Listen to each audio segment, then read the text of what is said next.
आज मेरा जो टॉपिक है वो बिल्कुल सिंपल साधारण है, जैसे हम एवरीडे लाइफ में जीते हैं।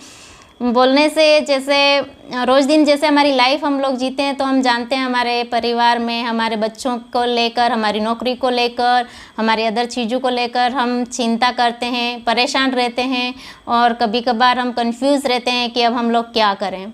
लेकिन परमेश्वर का वचन जो है आज हम लोग को सिखाएगा कि हम उनके साथ भी कैसे आगे बढ़ सकते हैं, कैसे हम परमेश्वर के भवन में जा सकते हैं, कैसे हम प्रार्थनाएं कर सकते हैं और कैसे उसके वचन को ले करके चलते हुए, वचन के साथ में वचन को लेते हुए चलेंगे तो परमेश्वर हम लोग को उसका प्रतिफल देगा। तो हम लोग सब बाइबल में से पाठ निकालेंगे। भजन संहिता 126, भजन संहिता 126 उसका 5 और 6, 5 और 6 पढ़ेंगे। जो आंसू बहाते हुए बोते हैं वे जय जयकार करते हुए लवने पाएंगे। चाहे बोने वाला बीज लेकर रोता हुआ चला जाए, परंतु वह फिर पूलियाँ लिए जय जयकार करता हुआ नीचे लौट आएगा। परमेश्वर का धन्यवाद हो। ये छोटा सा वचन है जो हम लोग ने अभी पढ़ा है और परमेश्वर इस वचन के द्वारा हम सबको आशीष दे। सबसे पहले हम लोग यहाँ जो पढ़ रहे हैं वो जो आंसू बहाते हुए बोते हैं, मतलब हम लोग सब हमारी एवरीडे लाइफ में, रोज दिन के जीवन में कहीं ना कहीं किसी न किसी रूप में आंसू बहाते हैं। लेकिन अगर हम आंसू बहा रहे हैं और आंसू बहाते बहाते बो रहे हैं तो हम लोग कहाँ बो रहे हैं, थोड़ा ये सोचने की बात है हमारे लिए। क्योंकि हम आंसू बहाते हैं हमारे एवरीडे लाइफ में, जैसे हम नौकरी में जा रहे हैं या हम ऑफिस में जा रहे हैं या हमारे परिवार में हैं या हमारे रिश्तेदारों में है, हमारे घर में है, हमारे बच्चों के लिए है कि अब बच्चे बड़े हो गए हैं, उनके कौन सी ट्रेनिंग करानी है, उनको किस लाइन में भेजना है। ऐसे बहुत सारी चीज़ें रहती हैं। उन सब चीज़ों के लिए हम लोग मन ही मन या अपने दिलों में क्या करते हैं, रोते रहते हैं और बोते रहते हैं। अब बोलते हैं क्या है, हमारा समय, लेकिन हमारा समय हम सोचेंगे कि हमारा समय हम कहाँ पर बो रहे हैं। यहाँ परमेश्वर हम लोग को बोल रहे हैं जो आंसू बहाते हुए बोते हैं। बोने का मतलब है हम कहाँ बो रहे हैं, हम बाहर बो रहे हैं, किसी लोगों के पास में बो रहे हैं या हमारे खुद के मन दिल में बो रहे हैं, या हम परमेश्वर के भवन की ओर जा रहे हैं या हम प्रार्थनाओं में जा रहे हैं, वहाँ परमेश्वर को हम बात कर रहे हैं, परमेश्वर को हम बता रहे हैं कि परमेश्वर मेरे बच्चे का अब मैं क्या करूँ, मेरी नौकरी से अब मैं परेशान हो चुका हूँ, मैं क्या करूँ, मेरे परिवार में बहुत सारी कमी घटी है, मेरे परिवार में लोग बीमार पड़े हुए हैं, मेरे परिवार में गरीबी है, मेरे परिवार में कोर्ट केस किया हुआ पड़ा है, परमेश्वर मैं कहाँ जाऊँ, ऐसे परमेश्वर को पूछते हैं। या फिर हम लोग हमारे मन में ही रखते हैं और परमेश्वर को नहीं बोलते हैं, या हम लोग किसी रिश्तेदार को बोल रहे हैं या हम लोग किसी और इंसान से बोल रहे हैं। तो परमेश्वर का वचन जो है, जो अपन ने पढ़ा अभी 126, भजन संहिता 126 5 और 6 हम लोग को बता रहा है, क्लियरली बता रहा है कि जो आंसू बहाते हुए बोते हैं, जब हम आंसू बहाते हैं, इन सब चीज़ों में हम आंसू बहाते हुए बो रहे हैं, तो हम लोग अगर परमेश्वर की भवन की ओर या परमेश्वर के उसकी उपस्थिति में बो रहे हैं, परमेश्वर की उपस्थिति में बो रहे हैं या परमेश्वर के सामने बो रहे हैं, प्रार्थनाओं में बो रहे हैं, दुआओं में बो रहे हैं, परमेश्वर के वचन को पढ़ते हुए बो रहे हैं, तो ज़रूर उसका प्रतिफल हमको मिलेगा। वे जय जयकार करते हुए लवने पाएंगे, मतलब जो कटनी कटेगी तब हम जय जयकार करते हुए उसको काटने पाएंगे। मतलब वो परमेश्वर की उपस्थिति में अगर हमने बोया है ये सारी चीज़ें, अगर परमेश्वर की उपस्थिति में हम चले हैं, परमेश्वर की उपस्थिति में हम सारा कर पाए हैं, तो हम लोग को एक दिन जरूर परमेश्वर हम लोग को, हम वो कटनी, जो बड़ी कटनी है वो काटने पाएंगे। मतलब परमेश्वर उसकी आशीष हमको देगा,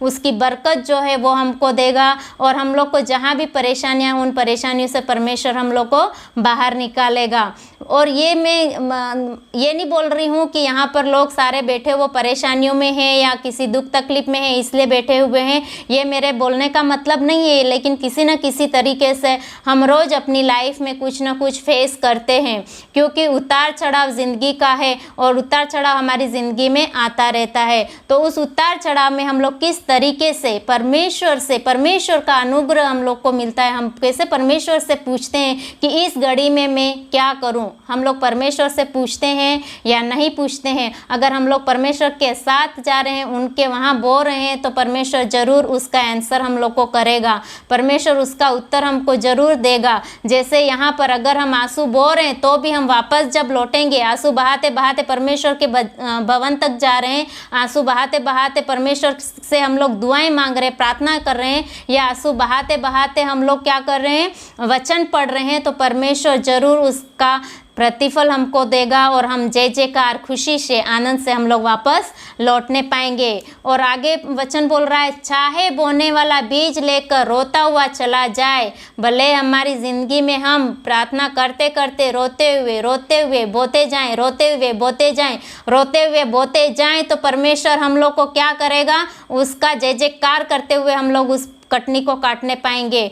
रोते हुए बोने का मतलब ये नहीं है कि हम लोग हमारे आंसुओं से ही बोते होंगे, लेकिन हम लोग कभी कभी होता है, कभी कभी हमारी ज़िंदगी में ऐसे भी पल आते हैं जब हम लोग रात रात भर सो नहीं पाते हैं, हम लोग रात रात भर सोते सोते भी रोते रहते हैं। मतलब आंतरिक रूप से हम लोग जो रोना, जो अंतर से हम लोग की फीलिंग जो होती वो अपन मतलब निकालते हैं फीलिंग को, तो वो फीलिंग ये परमेश्वर हम लोग को बोलने मांग रहा है कि रोते हुए हम लोग जब बोते जाते हैं, लेकिन अगर हम लोग गलत जगह में बोएंगे, गलत जगह में अगर हम लोग अपना रास्ता निकालेंगे, तो परमेश्वर की जो आशीषें हैं, जो ब्लेसिंग है, जो अपने ऊपर आना चाहिए, जो बरकतें आनी चाहिए, जो दुआएं आनी चाहिए, जो खुशियाँ आनी चाहिए, वो नहीं आ पाएगी। परंतु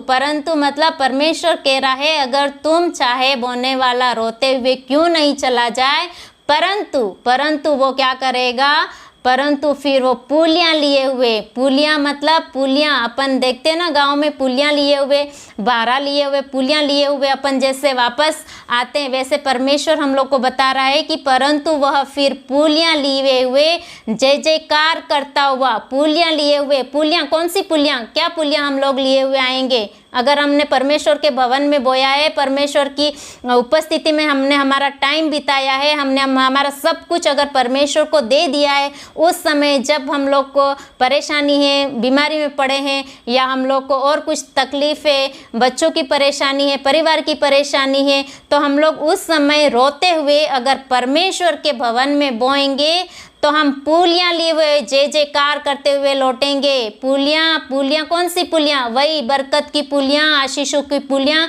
जो हम लोग को परमेश्वर देगा, जो परमेश्वर हम लोग को देने जा रहा है, वो पुलियाँ लिए हुए हम क्या करेंगे, जय जयकार करते हुए वापस लौट के आएंगे। जो हम टाइम परमेश्वर के लिए जो हम टाइम दे रहे हैं, उस टाइम से कई गुना अधिक परमेश्वर हम लोग को लौटाएगा। अगर हम लोग जैसे बोलते हैं, अगर हम लोग हमारी तरफ से परमेश्वर की तरफ एक कदम बढ़ाते हैं, तो परमेश्वर उसकी तरफ से हजारों कदम हमारी तरफ बढ़ाते हैं। तो प्रियो, आज मैं एक ये वचन के द्वारा ये बोलना मांगूंगी कि किसी भी कंडीशन में हम लोग अगर परमेश्वर के लिए बोल रहे हैं, परमेश्वर की ओर जा रहे हैं, तो परमेश्वर उसकी तरफ से पूरी उसकी अनुग्रह, शांति, आशीष, बरकतें हमारे ऊपर, जो पुलियाँ लिए हुए, ये जो दाऊद बोल रहा है, वो पुलियाँ लिए हुए हम लोग को देगा, वो पुलियाँ हमको देगा। जो पुलियाँ यहाँ पर एक शब्द परमेश्वर दाऊद ने यूज़ किया है, वो बहुत ही अच्छा है, बहुत ही अट्रैक्टिव है। पुलियाँ लिए हुए,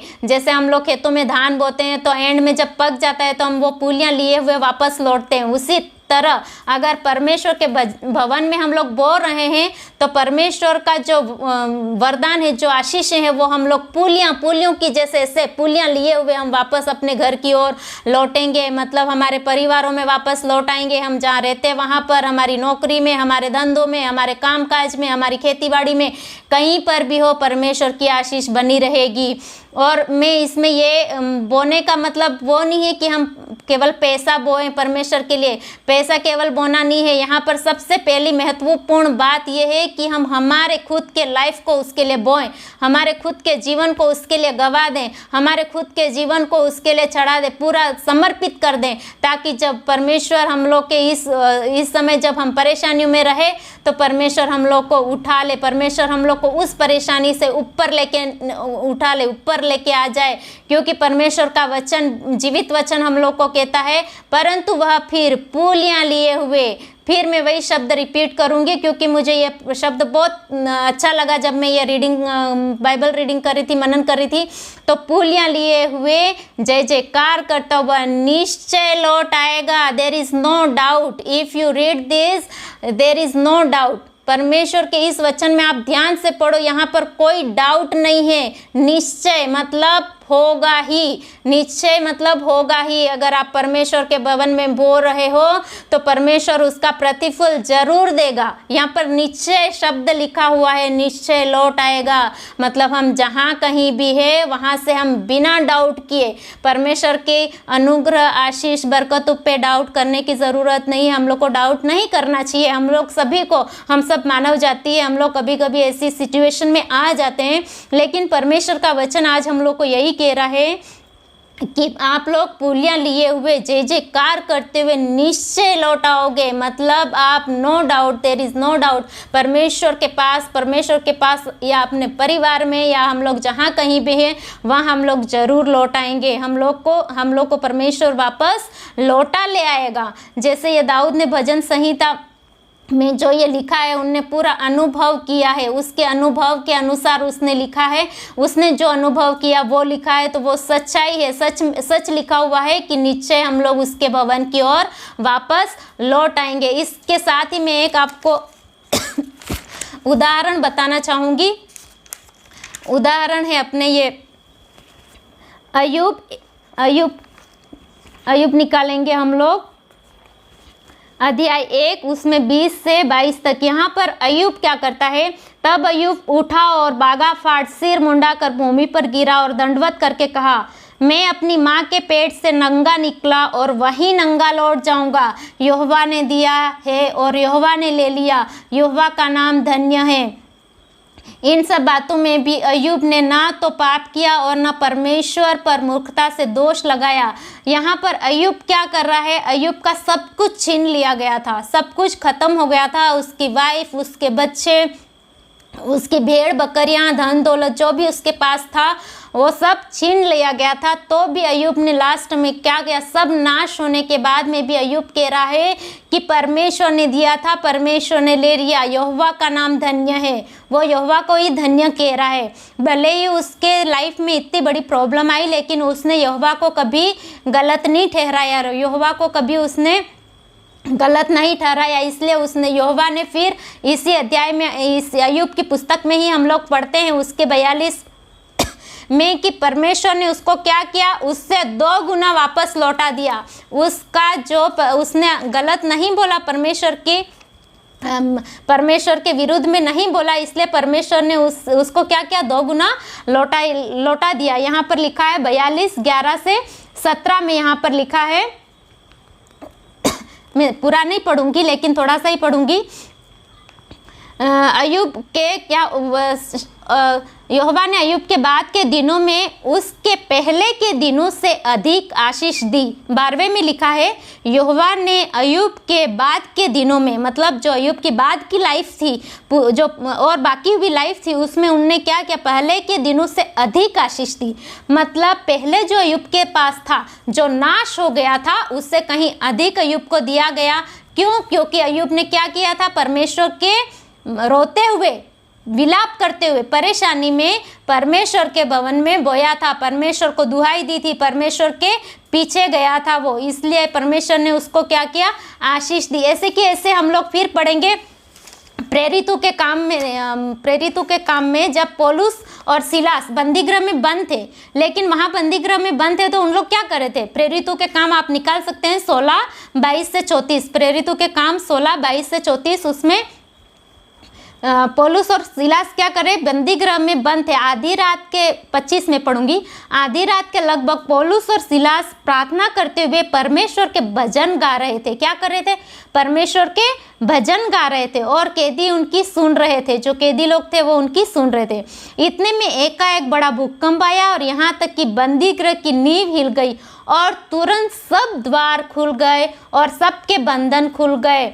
जब ये पौलुस और सिलास बंदी गृह में थे तब भी वो क्या कर रहे? परमेश्वर का जय जयकार कर रहे हैं, परमेश्वर की आराधना कर रहे हैं, परमेश्वर की स्तुति कर रहे हैं। वहाँ पर भी वो पीछे नहीं हट रहे हैं कि हम बंदी गृह में हैं, हमको बांध के रखा है, चैनों में जकड़ के रखा है। लेकिन इन दोनों ने क्या किया वहाँ पर? हम लोग सब इस वचन को जानते हैं क्योंकि बार बार हम लोग इसको पढ़ने में आते हैं। यहाँ पर पौलुस और सिलास को वहाँ बंद कर दिया गया था, लेकिन फिर भी वो वहाँ जय जयकार करते हुए परमेश्वर का जय जयकार कर रहे थे। तो वहाँ पर इनको क्या कर दिया गया? परमेश्वर ने एक भूकंप लाके उनको खोल दिया और उसके बाद में जो प्रचार है, परमेश्वर का प्रचार है, वो बहुत ही आगे बढ़ता गया। तो ऐसे ही बहुत सारे एग्जाम्पल है, जैसे हन्ना की लाइफ में हुआ, ऐसे अलग अलग प्रकार के यहाँ पर अलग अलग प्रकार के यहाँ पर एग्जाम्पल बाइबल में दिए हुए, जो परमेश्वर की ओर चले थे, परमेश्वर की ओर मुड़े हुए थे और परमेश्वर ने उनको ऊपर उठाया, जहाँ थे वहाँ से ऊपर उठाया। तो एक बार और हम उस वचन को पढ़ेंगे और फिर ख़त्म करेंगे। जो आंसू बहाते हुए बोते हैं वे जय जयकार करते हुए लवने पाएंगे। चाहे बोने वाला बीज लेकर रोता हुआ चला जाए, परंतु वह फिर पूलियाँ लिए जय जयकार करता हुआ नीचे लौट आएगा।